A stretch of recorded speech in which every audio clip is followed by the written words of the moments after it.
we're in for a special treat from really fantastic panelists to kind of talk about this notion of politics, communication, and language.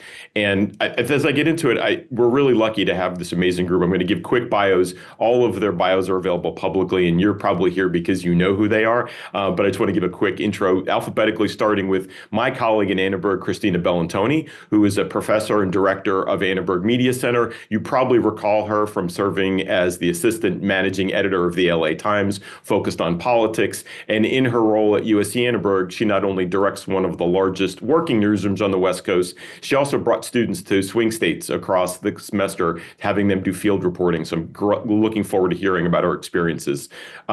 If you're like me, you've been reading our next panel columns over the last few weeks, especially with significant interest. Adam Nagourney, the national political reporter for the New York Times, who's covered 10 presidential elections for them, served as their chief political correspondent, LA bureau chief, West Coast cultural correspondent, and now is a national political reporter. Adam, thank you so much for being here and for making time for this today.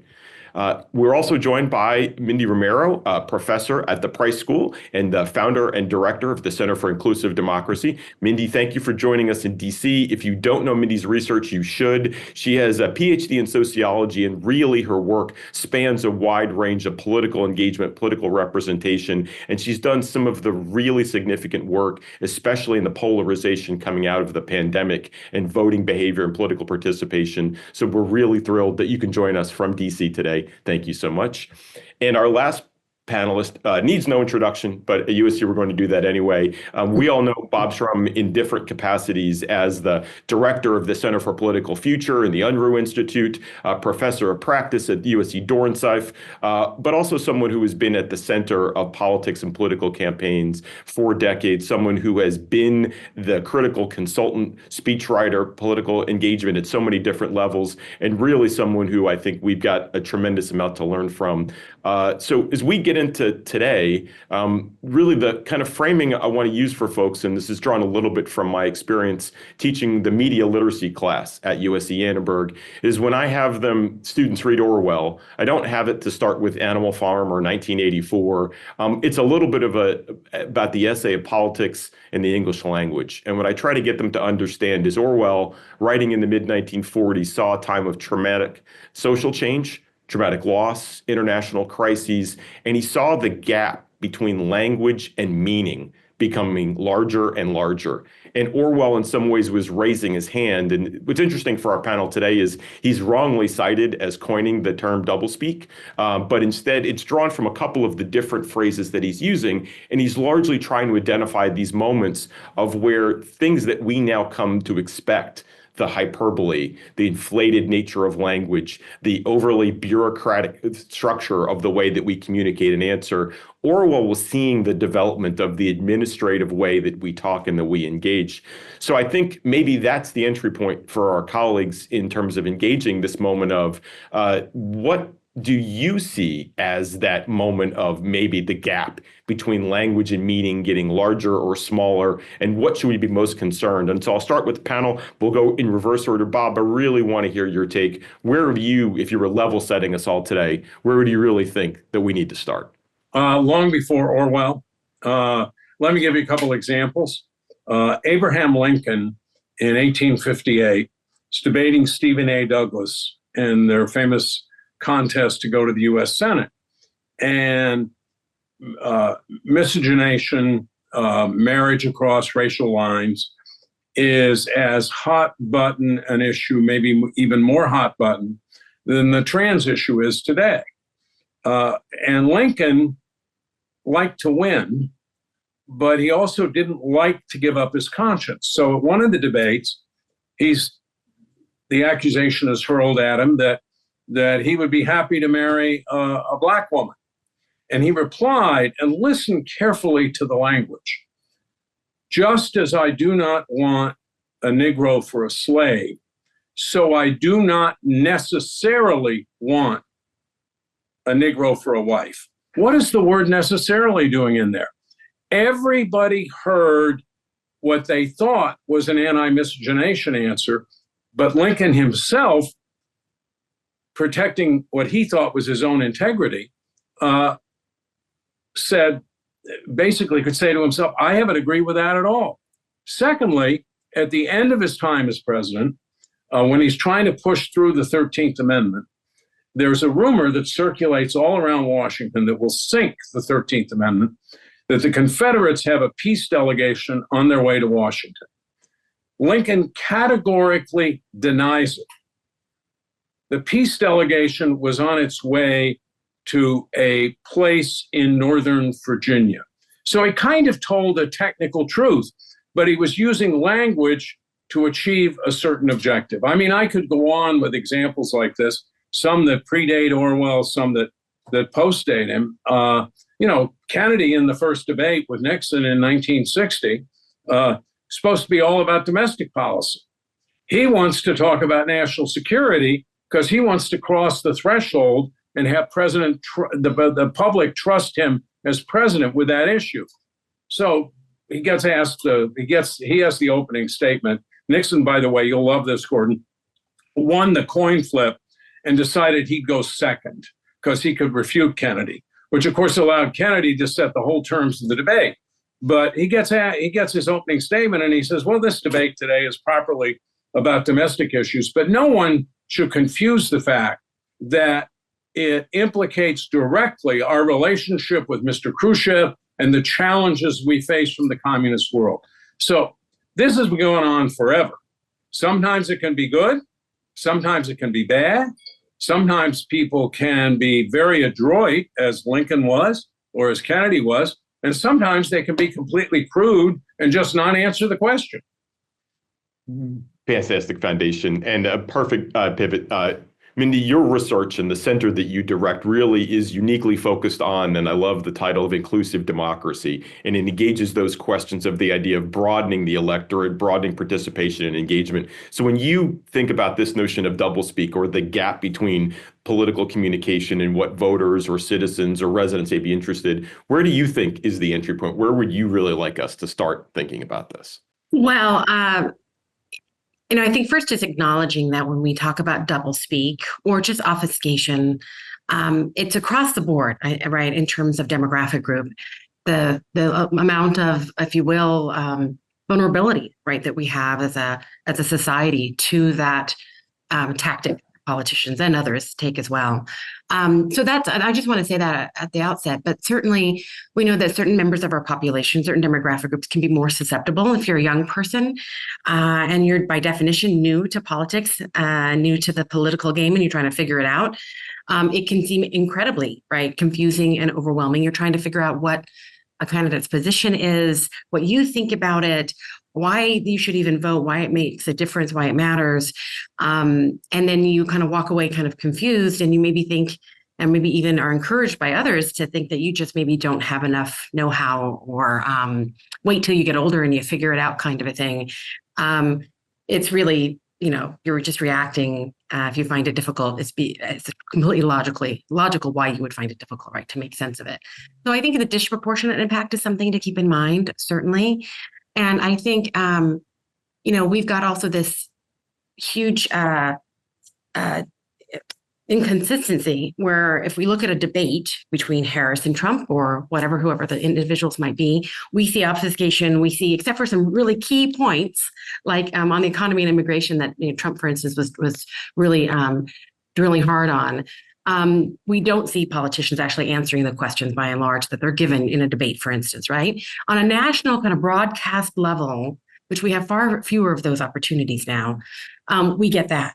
But then because of data, big data and demographic data, the candidates, right, at all levels of government will put out, they'll have 170 different demographic groups and put out very specific messages to each of us, right, each of these groups, that quite often will be the same issue, but will be very contradictory, or if one group saw, right, one issue, right, discussed one way and the other group saw the other issue, but because of our ability with technology and social media and really, really detailed targeting, we can get out these really specific messages, which is part of the reason why we're so polarized in many ways as well, which is a little confusing to talk about. But I just wanted to open maybe with that to answer your question.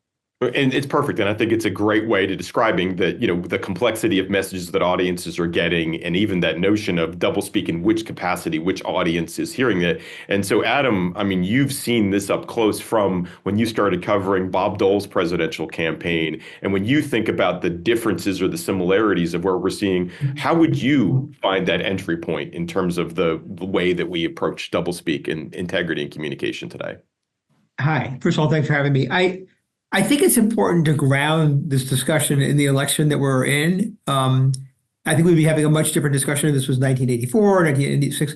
What's different here is that, I don't think Trump obfuscates. He just makes stuff up. So speaking as a reporter who's used to dealing with candidates being non-responsive or evasive, such as Kamala Harris, we can talk about that. I'm not used to somebody getting up there and saying something that's completely untrue. So I think the theory here is all correct. I just wonder how much Trump has changed that and whether now it's going to become more acceptable, more common, more standard just for people to make stuff up, which again is a lot different than the example that Shrum offered before involving Lincoln. Lincoln wasn't lying. Lincoln was just kind of helping people hear what they wanted to hear. That happens all the time. I've heard that a million times. Even Bill Clinton, I did not have sex with that girl, whatever. But this is a whole other thing. I just think we need to keep that in mind as well. Or Adam, if I can interrupt one second, Bill Clinton and welfare as we know it. That's better, Bob. That's right. So people who were against welfare heard end welfare. People who wanted it reformed thought that that's what he was talking about. Yep. Two different meanings completely conveyed by one sentence. And I think that's, again, people on this call might disagree. That's just the way politics is done. And I think that's completely acceptable. I think part of my job is to try to help people see that. But I just think that once we start talking about Trump, it's something much different. I'm not quite sure how to handle it, frankly. Well, if I may, I just want to jump in on that too. This is great. So, absolutely. So Trump does say a lot of things that are not factually correct, but he also is very good at the language that he uses, saying it in ways, right, that kind of give him a lot of wiggle room. He said something and he qualifies it in a way that people hear what they want to hear, right? Abortion, right? Pardon? The way he dealt with abortion, the way and I would argue, neutralized, that might be too strong a word, abortion is an issue in this campaign by saying, I'm not going to do anything. I'm going to leave it to the states, which is debatable, but that was very effective. I'm sorry, go ahead. Oh, no, a number of topics. I would say even initially when he came on the scene in 2015, well, on the political scene for presidency, talking about Mexicans as rapists and murderers. Mm-hmm. If you really look at the language that he used around that, it allowed some people to hear it the way that they would want to hear it, right? He said it conditionally. And it seems really hard. How could you possibly, right, interpret it that way? Yeah. But he's very good. And I think he's done that throughout his career, not just as he's turned into a politician, saying things in ways that people interpret it that makes sense for them. And it also gives him a lot of leeway after the fact to say, no, I didn't say that. I said this. So it's really interesting. That's the new field, if you will, that he's opened up, right? The ability to be able to do that and be successful at it. Perfect. And Adam, thank you for that. And it was always the joke of like, how long can you talk about politics before the president-elect winds up animating all of this? And one of the things that I think will be really valuable is we're envisioning it, not only his second term, but given that we now understand that unless there's a constitutional change, we will not see an election that he runs in again. So part of what we're envisioning is how do we understand this? And that's why I wanted to start with Orwell, only because maybe we get the broader frame, but you're right, we're going to think through this. So Christina, you've seen this from all sides. You've covered this, and you're featured in the documentary about the LA Times and the 2016 election, and you've now seen it from the instructional side and teaching our students. Where do you find the entry point into thinking about this notion of truth and doublespeak? Yeah, so it's a couple things. In some ways, I might argue you could talk about everybody except Trump, right? Rather than you have to talk about Trump because he's just such an unusual figure in everything. He's extremely provocative. We know that he likes to say stuff. I mean, he's acknowledged. I will say something that I know to be inflammatory or whatever to make sure the cameras are rolling. Like that's a skill set that he has had for more than 4 decades to be able to command the media in that way, I would say still very effectively. Where I sort of see this entry point is a little bit about the idea of watching something live, raw, in full, whatever you might be, if you were watching a debate, for example, or a full video or a speech. Whenever I do that with students and someone doesn't answer the questions, the first thing they point out, hey, they never addressed the question they were asked. Like, they do understand very clearly those nuances. They are not confused, but that's not the method that they are consuming media. In fact, they are consuming media that is a quick clip that, you know, the speed of the swipe of our finger is coming to them from all sorts of places. Many times they don't even know where they saw it, but they know that they saw it and they heard it, and it's a very quick clip. So then you have that layer of it. It's the information that is shared, the words that are coming out of politicians' mouths without context. And then you get to the idea of like the politicians don't answer the question, you know, they're evasive, they're long. Covering President Obama was so challenging because he would take 4 minutes for every single answer for every question you would ever ask him. I don't know if he was intentionally eating up the time, but often that was how it would feel. He had a lot of wind up and a lot of wind down, and you didn't actually get the information in it. So for me, I believe that the more people are actually engaging with someone either one-on-one in a town hall format, or they're watching a speech, they are actually understanding when somebody is lying to them or not giving the full picture. But as increasingly people get their media in the other way, it can just be twisted out of context, and so on. One point I will point out, just from being in those swing states that you mentioned, Gordon, Michigan, Arizona, and Nevada over the last 3 months with 20 of the students from my politics and government affairs reporting class, every single Republican event that we went to, Senate candidates, House candidates, Trump, Vance, and on, they played the clip where Kamala Harris was asked, what would you do different from the Biden administration? And her answer was, I can't think of anything. Nothing I can think of. Over and over again. Those were her words. She wasn't obfuscating. She got asked directly by a journalist, and it was the wrong answer for motivating voters on her side and getting people to be attracted to the Trump campaign. And I thought about that a lot when we planned this event, of just seeing how that one statement was extremely powerful. And that is why, if I could jump in here, that is why there's such an incentive for candidates to obfuscate, or whatever words you want to use. I mean, you know, she made that mistake, and it was I don't know if you want to call it a fatal mistake, but it was a deadly mistake, because in my opinion, she hadn't had that much practice being a candidate. With more practice, she would have learned to do all the things that we're talking about that candidates should do. And you can see in that answer why it is important to learn how to do that, because I think that, as much as anything, accounted for her loss. Adam, she should have been prepared for that question. She should have been prepared to obfuscate, to come up with some way around it. That's what campaigns should have done. I think she ran, on the whole, a very good campaign. Agreed. And it's hard to fault her. But look, I'm going to defend outright lying, okay? So Kennedy is out in 62 campaigning in the midterms, and he gets to Chicago, and they come to him and say, Mr. President, we have some reason to believe that the Soviets are installing missiles in Cuba. And Kennedy said, we got to go back to Washington. What are we going to tell the press? Pierre Salinger says. He said, tell them I have the flu. He didn't have the flu. I mean, the country or the world had a potentially fatal case of a different kind of flu. But he lied. I actually think one of the worst mistakes Jimmy Carter made when he ran for president was to say, I will never tell a lie. Because presidents are always going to have to, in certain circumstances, lie. Otherwise, they can't even negotiate with adversaries. You know, what do you really want out of this discussion with Vladimir Putin? Well, you put it all out there on the table, and you've weakened your hand. So, but the difficulty is, how do you draw the line between when that serves the public interest and when it simply serves your own interest, and you're lying for the sake of advancing your cause? I don't want to say Donald Trump's the only person who's ever done this. I mean, he's not.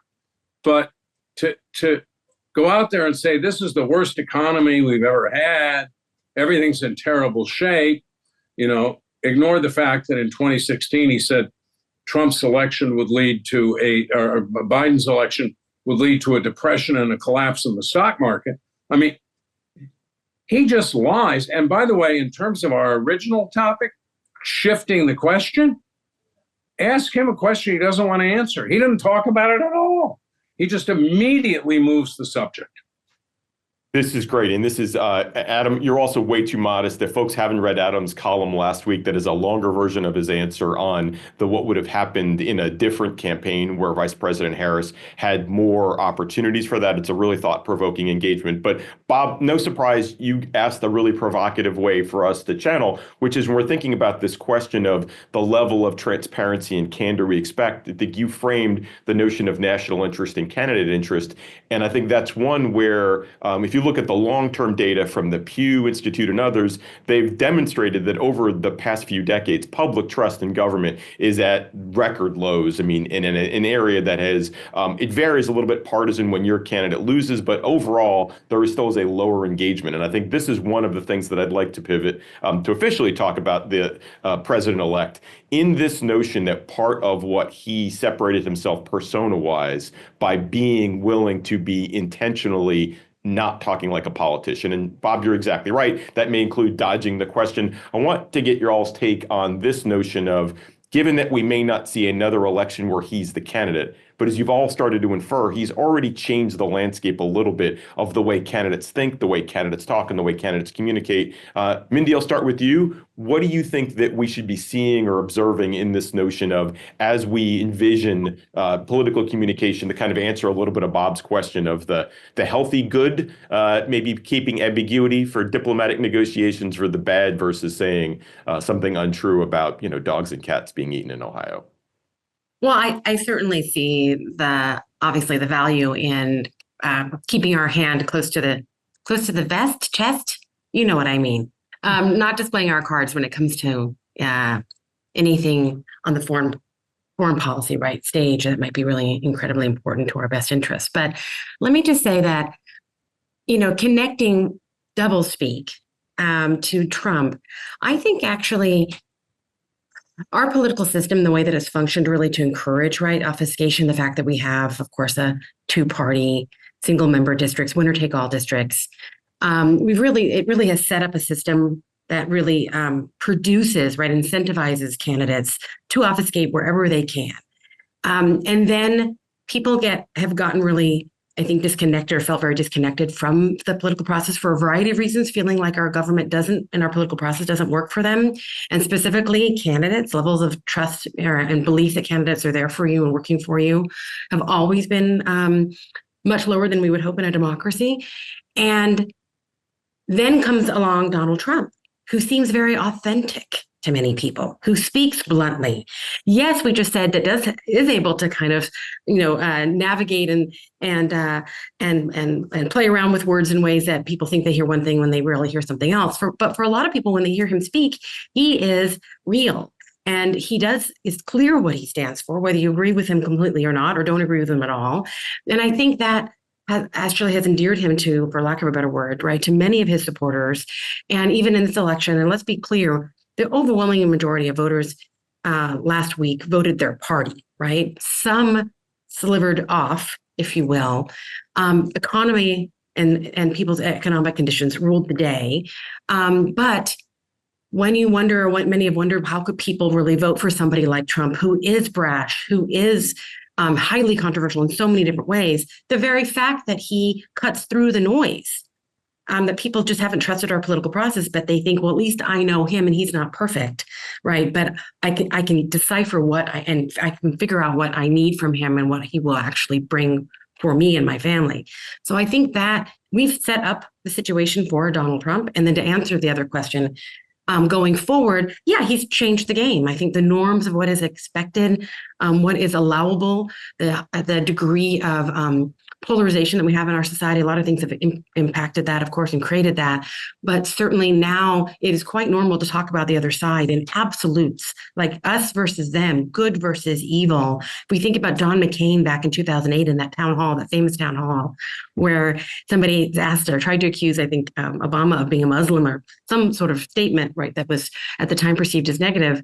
And McCain said, no, he's a good man. I'm paraphrasing, right? We just have differences on policy issues. Can you imagine that today? And not just in the presidential level, but I think we've just seen a growth, or maybe what we've seen is really things devolve, right? In terms of the political language that is acceptable. But for many Americans, that's also a positive, right? Because it grabs their attention, it breaks through the noise, and makes them maybe feel like those candidates. A lot of candidates have tried to emulate Trump, but overall, I think we've seen our norms kind of erode in that level.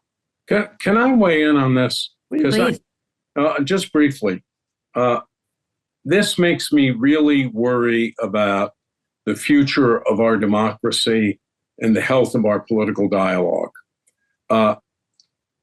FDR, JFK, Ronald Reagan, Barack Obama managed to connect with people with language that was in no way crude. They didn't talk down to people. They tried to lift up people's aspirations about what the country was and what it could be. The notion that somehow or other, and I saw this today, some Democrat commented on this, we have to start talking like Trump. Well, if we start talking like Trump, maybe we'll be more competitive. Maybe Democrats will be more competitive. But the democracy will certainly be a lot less healthy than even George Orwell anticipated. It's Bob, just following up on that, it's obviously risky to predict the future.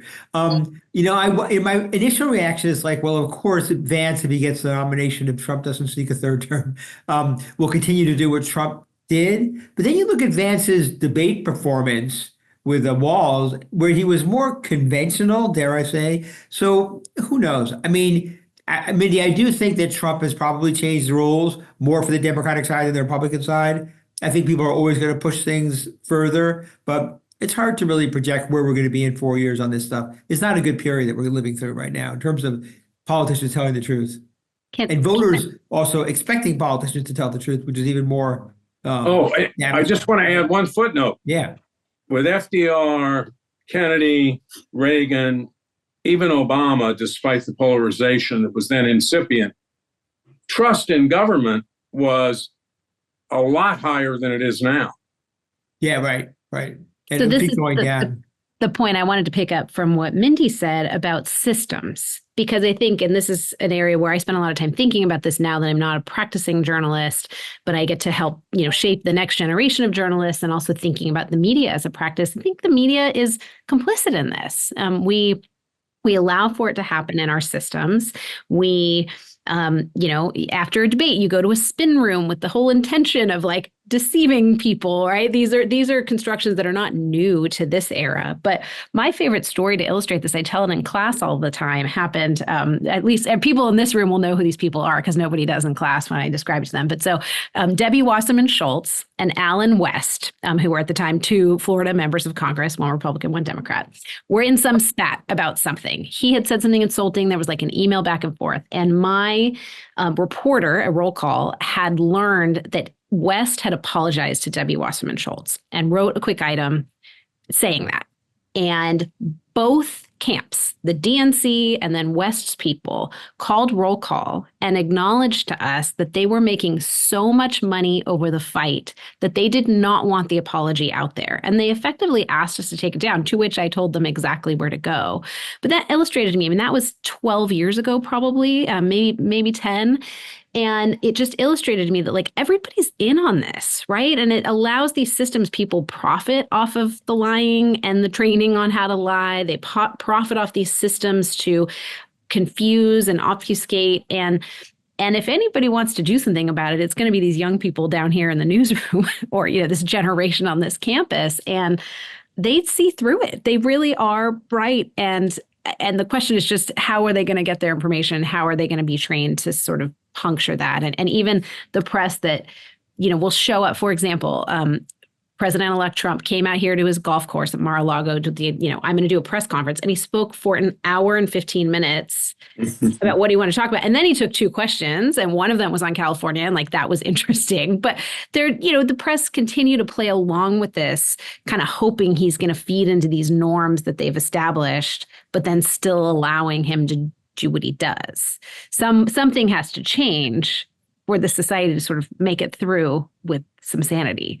That's a good entry point. And Adam, I certainly, you don't have to feel uniquely targeted or called out in that, because I think work is not an That's example. why they pay me the big bucks. Right? Kidding. Yeah. But I do think that this is a great question that everyone has talked about in systems or the media and technology. And even to Bob's point, I love the historical examples, because each of those folks are regarded as great transformative presidents. Each of them, history has taught us, lied in pretty remarkable ways about their affairs, their medical conditions, a variety of things that we did not know until subsequent. So I think one of the things that I want to use Christina's point as a provocation a little bit is to think about this notion of when and how we might actually want to encourage more candor and transparency, keeping Bob's very real caution aside that there is a way in which a communicative president is always designed to be somewhat ambiguous. But the last piece that I give on the provocation for all of that is, in a world of fractionalized media, where, the classic examples, voters say, I just want the old school Walter Cronkite, I just want the traditional news where there's not an opinion. And we say, so you watch PBS?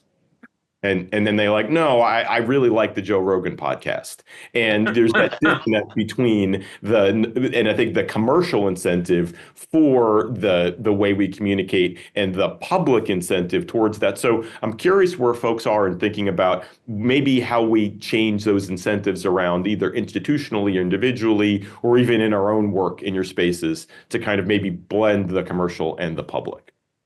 I mean, I think I just responded to what Christina said. I think that newspapers, media in general, the New York Times in particular, has been struggling with how to cover someone like Trump. And they've been struggling to do it in an atmosphere, I don't want to overstate this because I don't think it's as influential as some people do, where our revenue is driven by subscriptions. That's a big change over the past 5 years. That happened about the time that Trump took office. That's how the New York Times doesn't make money anymore by leaving a newspaper on your doorstep.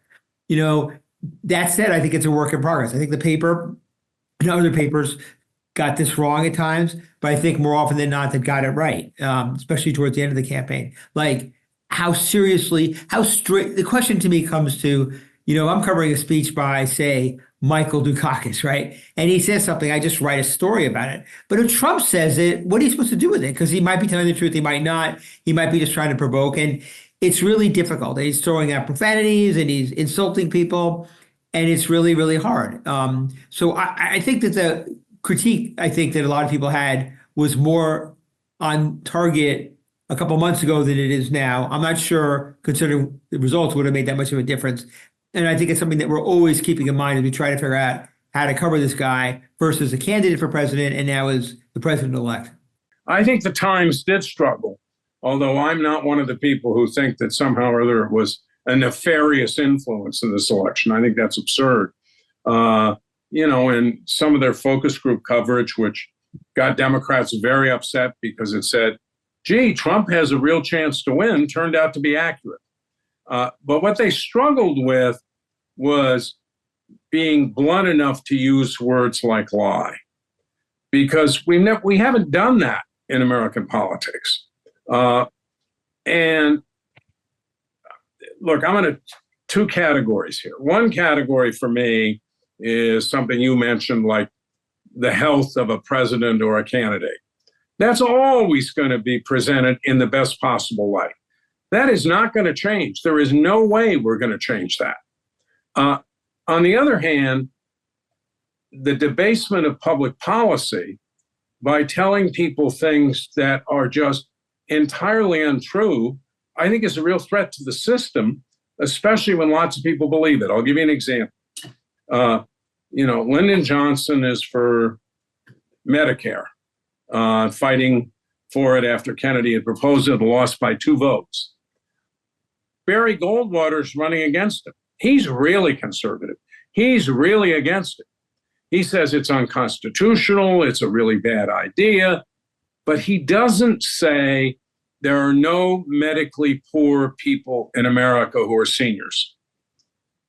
Today, things like that are being said all the time, and we are so polarized, to go to what Mindy does, we are so polarized that people believe the source rather than the fact.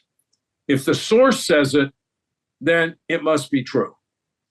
But that's the problem, without getting too much into the media weeds here. That's the problem with how to cover him. I would argue, and again, I don't think you want to go too far down this road. I personally think that using the word liar is a mistake, because I think it turns off more readers and makes the readers think that. So what word do you use? False? False, or just say not true, less incendiary language. I should be clear, this is me talking. The paper at times disagrees with this. Some of my colleagues disagree with this, but I think it's a much more effective way to do it. I see a word like liar in a headline, and I'm like, I just kind of recoil. And then I wonder, like, who are we trying to reach here? We're not just trying to reach, people living on the west side of Los Angeles or the Upper West Side of Manhattan. We're trying to reach people in general. And I just wonder whether so it's a tactical question more than anything else. It's the heart of the problem.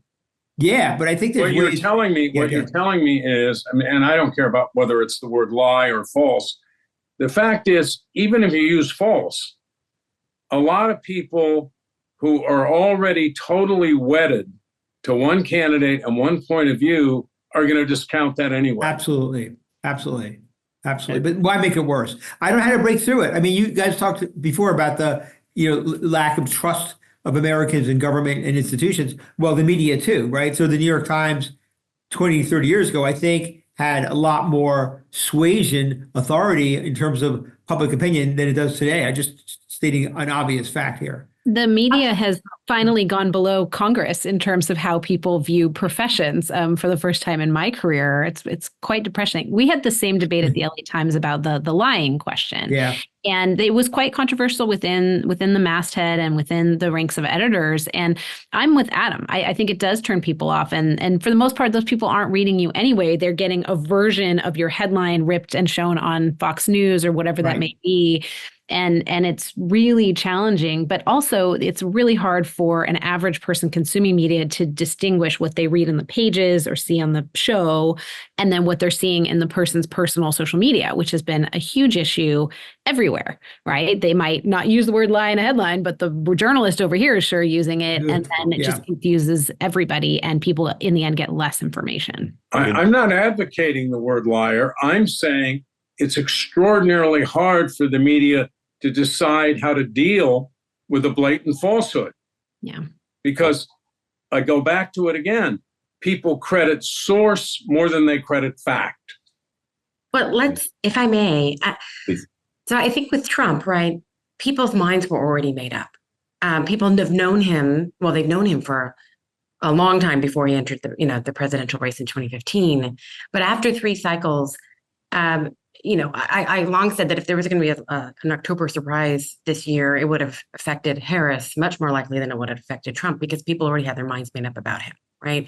And then there's the media overall, and there has been a systematic effort, over the last couple of decades, right? Really to infuse distrust into the mainstream, lamestream, whatever media you want to call it, which has had a real impact. We really have to admit that, right? And it has helped increase polarization further, but really has, as Christina already mentioned, made people distrust the media that much more. And then if we look towards, we could talk a lot about that, but if we look towards the future is what I'm really nervous about. I'm really concerned that this might be, I'm sorry to say this to everybody on the panel, but I'm wondering if this is the last election cycle, at least for a while, where people actually trust, generally speaking, most Americans trust the mainstream media because of AI and disinformation. It was a factor in this election. We'll never know how much because I think most of disinformation is really targeted. It's not en masse. But as we go forward, because of technological advancement and generative AI, the ability to be able to trust on what comes at you from the media and other places, and to be able to know what a trusted messenger is, even the deep faking or duplication of well-known media websites, for instance, which we know was happening this year.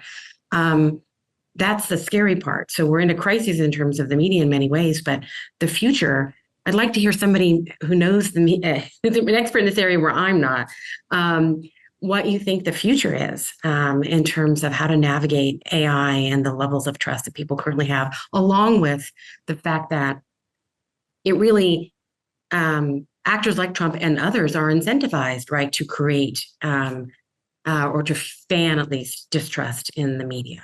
Okay, I'm going to say something that And if you disagree with me, that's great. Are you gonna be no, provocative, Bob? I'm going to say something that politicians don't like to say. I don't know. And the reason I don't know is this. You know, Daniel Patrick Moynihan said, everybody's entitled to their own opinions. Nobody's entitled to their own facts. Guess what? Today, everybody has not only their own facts, but their own network. How this settles out over the next 10, 15 years, I do not know. I mean, I'm the Republican candidate for senator in Wisconsin is tweeting out, he's refusing to concede, he's lost, but he's tweeting out that the election was irregular and there was a lot of cheating. Well, if they cheated to defeat him, why wouldn't they cheat to defeat Trump? I mean, it makes no sense, but he has lots of people who believe him. So we don't know where this is going to go. And on the other hand, by the way, we have Democrats who are saying, oh, there are too many undervotes. Somebody must have hidden a lot of votes that actually really went to Harris. It's not true. Right. But people can network with, listen to, and believe whatever sources make them feel best.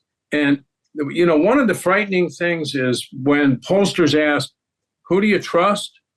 The media, the government, even churches, they're all distrusted. But who do you trust most? My friends and neighbors. You know, I mean, the truth of the matter is, in the 1960s, as an example, people trusted Walter Cronkite. I mean, they might not agree with him if they knew his private views, but they trusted him as a source of information. So my answer is, I don't know. Totally. And Gordon, this is where Gordon's being humble, though, because this is his class he started to talk about at the beginning, right? You help these young people start to learn how to decipher what is true and how to learn and how to spot these things with their own smart media consumption habits, which is critical. And by the way, it's not just young people. You got to train everybody from grandma all the way through.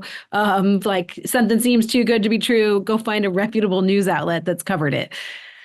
So absolutely, and I think this is, thank you, Christina, and Bob, I think you're right. None of us, and part of why I love Lance's framing and getting us to think about doublespeak is, right, if you want people prognosticating that they know the future, all the best. Part of the modesty in this room is folks knowing they don't. We're going to start with some of the questions from the audience that have been amazing. Please keep them in, and I've already seen a couple that relate to this theme about we might not be able to predict the future, but we can talk about localized examples of either doublespeak or things that worried voters, and I saw at least two questions where folks talked about voter unease and engagement about the way that the Democratic Party talked about President Biden's health. And Bob, I thought you did a fantastic job of kind of previewing, this is not new, FDR, Kennedy, we've long time, and we could go a separate rabbit hole about the legal structure of the president's doctor and the way that that creates almost no transparency around the medical health of the president. But I think it's a great question to kind of engage and say, especially now that the president-elect is now also at a very senior age as compared to most presidents historically, how do we recognize the voter trust concerns about what they perceive perhaps as duplicity about President Biden's health, and do so in a way that lets that conversation not be so partisan, but to ask, it does seem like the health of the commander-in-chief is a relevant matter of public concern. Look, this is bipartisan. It is not a problem with President Biden. It was maybe. We don't really know. I mean, his doctors put out a thing saying he's fully capable of doing the job, put out a lot of medical records where Donald Trump has put out very few medical records and had that very odd letter from the doctor who since died in 2016, you know, saying he's in the best health of anybody who's ever run for president. It's ridiculous. But it's not going to change. It's not in the interest of the candidates to have it change. And Trump has now proved that you can simply stonewall the press on this, stonewall the New York Times, which has always been a leader on investigating what the president's health is or what a candidate's health is, and you'll get away with it. But, I mean, you cited several examples. I think probably in 56 when he was running for re-election. We knew that Eisenhower had recovered from a heart attack. We didn't know what the real dangers that lay ahead were. And to the extent that the doctors did, they would have erred on one side. So I don't think that's going to change. To me, the press did ask a lot of questions of the White House. That was the White House that was keeping Biden, from them, from answering questions, from spending time with him up close and personal. And a lot of the press were reporting on this. And the White House went after them really, really aggressively when they did. Yeah, Christina, I think that's right. I think that's a really important point. And then after the debate, I think the newspapers in general, I'm using newspapers generically, very aggressively reported out Biden's mental condition. I would differentiate just a little bit, and this is what complicates things, Bob, because we have candidates who are so old. There's a difference, I think, between physical problems that presidential candidates have had over the years, Eisenhower's heart, right, JFK, and questions about their mental deterioration, which I think were real legitimate areas to explore with both Trump and Biden. I think they're really, really important when you have a president who's 78 years old. And I heard from both sides. I mean, I heard people saying that newspapers were writing, the New York Times was writing about Biden's mental condition before the debate, which I don't think it did quite that much, but it certainly did some. The left would go after them like crazy. And then afterwards, they were like, well, why didn't you tell us, right? So, but I think I think it's really important. I mean, this is a different panel, but you could argue that had this been clearer earlier in the year, if the White House did not, as seems to be the case, sort of prevent the public from knowing this, I'll just throw it out there, we can argue about that later, then maybe there would have been time for him to get out and there would have been a longer primary process that might have produced a different candidate or a better Democrat. The result of this is that age is going to become a surrogate for mental fitness. Konrad Adenauer could run Germany as the economic miracle was occurring and it was recovering after the war when he was like 85 years old, and he was doing a very good job. But now, because we're not going to get the information we want, I don't know how you would get it. If someone is 78, 80, 82 in the future, people are going to say, I'm very worried about that. There are some people who are 82 who can be just fine. There are other people who are 82 who can mentally are not just fine. And by the way, breaking news, the new Attorney General of the United States is going to be Matt Gaetz. I got the news while we were sitting here and I was having a hard time keeping that in. I just had to let people know. I mean, Bob, you think the Senate will confirm that? I'm wondering. Well, look, they're probably going to have 53 senators. Right. And they can let Murkowski and Susan Collins off the hook. Right. And still confirm. Right. So if they can hold 51 of those Republican senators, they can confirm almost anyone. We have a Secretary of Defense who basically is a Fox News commentator who served twice in combat capacities in war zones. It's a new world. People may like it, they may not like it, but it's a new world. And Tulsi Gabbard as CIA director, right? Yep. What I'm seeing too, yeah. Yep. A lot of stuff happened on this call. And yeah, and I think, but Bob, that's why I'm so glad that you earlier gave us the admonition that we don't know and we can't predict and we can't anticipate. Under more traditional political cycles, folks would say the election of a second-term president is a countdown until their lame duck capacity. And even that notion that may only have a year and a half before inter-party fights, questions about secession. In our last remaining minutes, I wanted to get us to think about a little bit of some of the ways that maybe, and maybe it's because, again, I've been doing too much Orwell in my class, where he talked about kind of the value of individual choices. And Bob, I thought you did a great effort a minute ago of saying, let's make sure that age and mental ability don't become conflated. That is a nonpartisan, important matter of public policy. As we're thinking of these dimensions of truth-telling and in avoiding doublespeak, there's plenty of examples, and one quick one that I would give from the exit poll data that we're seeing with all the admonitions. Exit polls are largely not helpful. A lot of voters didn't feel that there was a compelling narrative about the way they understood the economy. And I think one of the questions is we have going forward, whether you like that example or view of another one, what are some of the ways that you think we can be encouraging public officials and engage these conversations to be less about doublespeak and more about transparent, if for no other reason to serve kind of the broader public interest that Bob said at the outset? Can I take that example? Please. Because Richard Neustadt, the Harvard scholar, in his book Presidential Power, and I'm so old that he was a friend of mine. He wrote in 1960 that the single greatest power of a president was the power to persuade. So you think about Kennedy, whose legislative agenda is stuck in Congress the day he gets assassinated. His approval rating is 60% in the country and 72% outside the South, where for obvious reasons people were mad at him. Biden passes an extraordinary group of legislative initiatives, probably the most sweeping since the 1960s. And people think he hasn't done anything, and the economy really hasn't gotten any better. Part of that, I think, is because while, contrary to popular myth, say 35, 40 years ago, he was a very good public speaker, even if Adam will tell you he talked too long sometimes. He was a very good public speaker. That was not his strength as president. So that capacity to communicate what was happening got lost, and only the president can do that.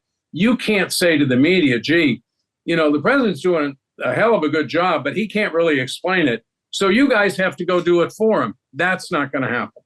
And Jeff Fields, our colleague, did note Tulsi has been nominated. Gabbard has been nominated as the DNI director. Yes, so. yeah. Thank heavens it's not the CIA.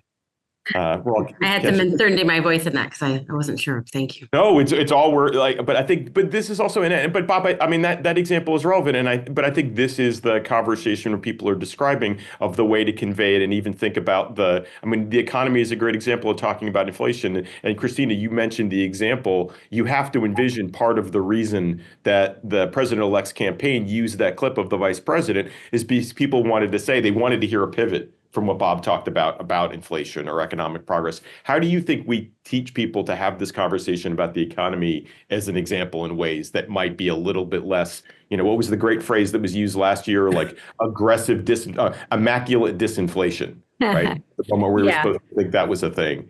Yeah, I think the Democrats are getting too much critique for talking down to people. I went to a lot of these events and they were talking about the kitchen table issues. They were talking and connecting with regular people and their prices. I think in the end, it's partially the media. The media, look at all these signs of the economy are strong and all these, numbers and data. And then they hear like, well, wait, I'm still spending more at the gas pump or at the grocery store or whatever that may be. That's a great question. But the question I wanted to answer. Well done.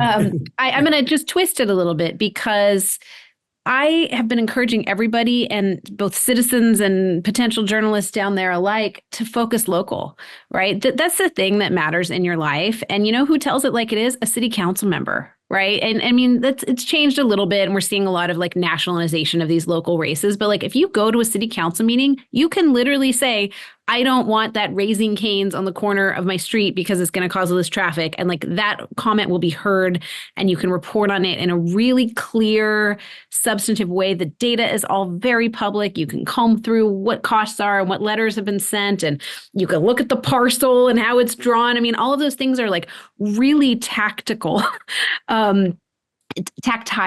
for somebody to be able to get and cover and understand in a thing that's going to affect your life. For most of us that are privileged enough to not have to worry if we're going to be deported, that's what's going to affect the lives of those people. And so I think that's a good area for the media to invest in and to think about, and particularly what local officials are kind of doing. And they have to answer those questions rather than, wait for the federal official who's not going to answer your question anyway.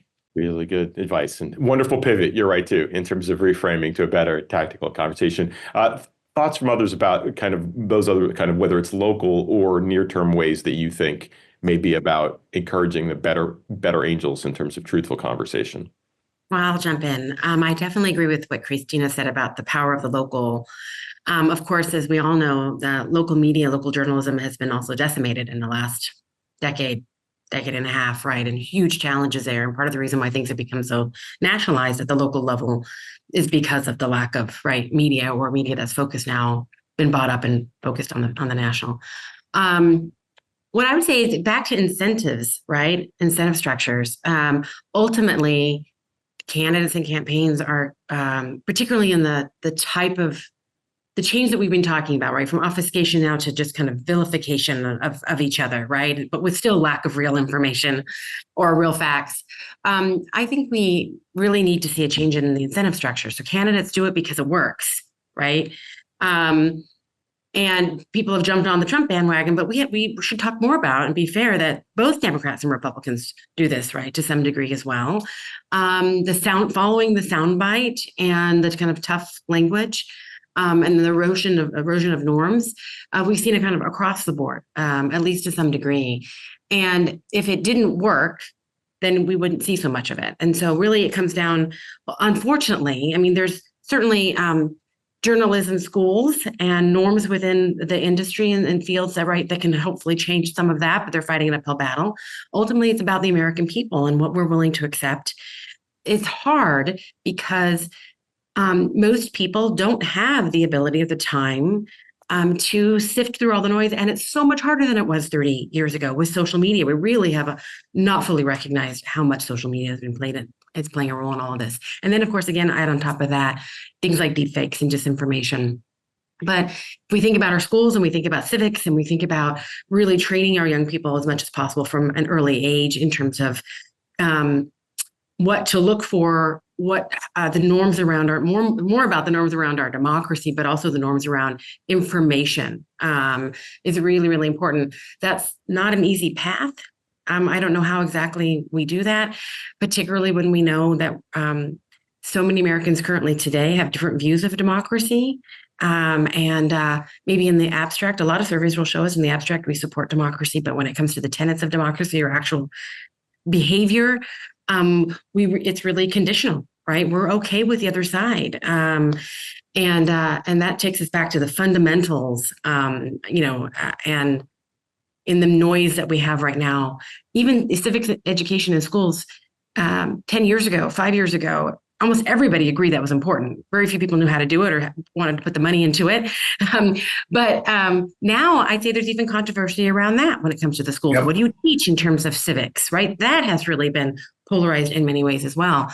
So it's a difficult path, but that we have to change the structure from the American people in terms of what we are able to do. At the same time, recognize, though, that putting the entire burden on the American people is not realistic. It is not going to get us there. And we also need to give them a lot of help in doing that. And that's like with the election officials, just that little carved out area that have really fought against disinformation in their field, right, for their own safety and protection. There needs to be more resources, right, helping election officials do that, and more resources that maybe take some of the burden off the American people in trying to sift through the noise when they're not really able to sift through the noise. Isn't that the media's? I think that's kind of what newspapers are supposed to do. The media is supposed to do. It's supposed to point out candidates who are evading or not being direct or not answering questions.